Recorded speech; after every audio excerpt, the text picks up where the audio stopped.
Be sure to maximize the value of your membership by taking advantage of everything the GCSA has to offer.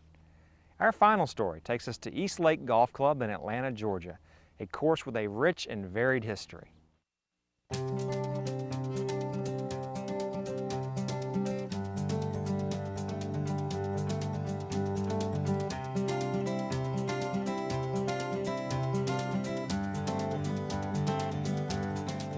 Established in 1904, East Lake Golf Club has gone through 3 major renovations. The first by Donald Ross in 1914, the second by George Cobb in 1957 in preparation for the 1963 Ryder Cup matches, and the third in 1994 when Reese Jones brought it back to the Donald Ross design. This course is historically significant. It's the club where golf legend Bobby Jones first learned the game. Bobby Jones grew up on this golf course. He lived actually, their family moved right out here next to the golf course when he was very young. He learned to play the game here, pretty much just patterned his swing after Stuart Maiden, who was the golf professional here at the time, and I followed him and copied him. And he played here his first round of his life, and he played his last round here as well. When Keppel became superintendent at East Lake in 1992, the course had gone through a 25-year decline and was spiraling into disrepair, having been managed on a shoestring budget. It was sort of a place where I could come in and make some pretty good agronomic changes and make a difference immediately. The greens were in pretty bad shape, but when I got here, they'd had some chemical run onto the greens that had killed them in several places. So the first year I came in, we sodded several areas and just made changes in the way greens were maintained. Keppel is proud of the improvements he was able to initiate in those first years. With a staff of only 5 full-time employees and 1 assistant, and with no budget for overtime pay, Keppel was challenged to find ways to do things better, and he did. In fact, when it closed for renovation in May of 1994, the course was in better condition than it had been for more than a decade.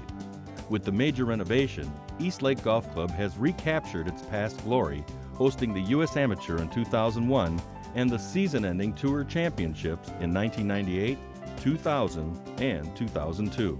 This tournament specifically is, again, the Tour Championship features the top 30 money winners on the PGA Tour. It's a season-ending event. We've been to some wonderful locations, Pinehurst, the Olympic Club, Southern Hills, Champions in Houston, and now East Lake Golf Club. And I'm certainly biased when I say so, but I think East Lake is the best. It's been not only from Atlanta's perspective, from the club perspective, from Tom Cousins and what he has done to the entire club staff, and certainly with Ralph and his agronomy staff, what they do on a daily basis to make this golf course a pure test of golf.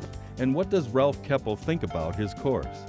I just love these old golf courses. I love the way they look, the way they play. It just seems like they're always so fair to me. They're not tricked up. They're just they're simple looking. But you get out there and you find out it's a lot harder than it looks. This golf course, a lot of times people come out and they'll get on the first tee and they'll say, it doesn't look that hard. And when they come in, they're saying, man, it's a little harder than I thought. And that's one of the things I really like is the subtleties. And it seems like the classics have more of that. What makes this course challenging to the world's top professionals? I think the challenge is the Bermuda rough when it comes up. It's wonderful for these players to come into a town like this, to a club like this that has such rich in history and the lore of Bobby Jones and the way he played the game. The 1963 Ryder Cup was hosted here, and now going on our third Tour Championship, a U.S. Amateur last year, so it's gained a lot more prestige and history from a competitive stature. So when you get the 30 best players out here playing, they're challenged by the rough, by the green speeds, but it's a fair test and it's a fair challenge, and it's what Ralph does so well there are no tricks out there. It's straight ahead of you, and the best player is going to win for that week. And what is Keppel's view on hosting a major tournament? It's fun. It's challenging. The tournament week itself is generally more relaxed than a normal time. It's the weeks prior when you're trying to get the golf course ready, and sometimes you wonder if everything's going to get done and fall into place the way you want it to, but we feel like we've done a good job with it. I think every year we've gotten ourselves a little more prepared and learned a little bit from each one and started taking better notes. And it's been a learning experience, but it's fun, especially the tournament week and getting to know the players.